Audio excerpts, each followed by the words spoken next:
ٹھیک ہے، بہت شکریہ، آپ نے اپڈیٹ کیا۔ اور کراچی میں اعلیٰ ثانوی تعلیمی بورڈ کراچی نے 28 اپریل سے شروع ہونے والے سالانہ امتحانات ملتوی کر دیے اور اب یہ امتحانات 5 مئی سے شروع ہوں گے۔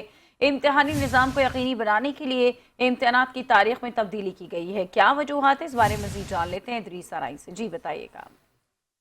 جی بالکل، اعلیٰ تعلیمی تعلیمی بورڈ کی جانب سے جو 28 اپریل سے پیپر شروع ہونے تھے وہ مؤخر کر دی گئی۔ اس کی جو ہے مین وجہ بتائی گئی ہیں۔ ایک تو یہ ہے کہ میٹرک اور انٹر کے کچھ ایسے امتحانات ملاقات ہیں جہاں پہ 8 اپریل تک آلریڈی میٹرک کے امتحانات چل رہے ہیں، تو وہاں پہ آلریڈی انٹر کے ایگزام بھی ہونے، تو جگہ خالی نہ ہونے کی وجہ سے بھی ایک وجوہات تو یہ ہے۔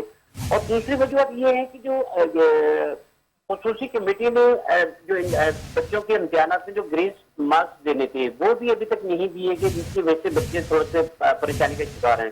تو اس حوالے سے بھی یہ کہا جا رہا ہے کہ ایک وجوہات یہ بھی ہے جس کی وجہ سے انٹر کے ایگزام جو ہے وہ لیٹ کر دیے گئے۔ تو اب باقاعدہ جو امتحانات ہیں وہ تقریباً 5 مئی سے شروع ہوں گے۔ جی ٹھیک ہے، بہت شکریہ، آپ نے اپڈیٹ کیا۔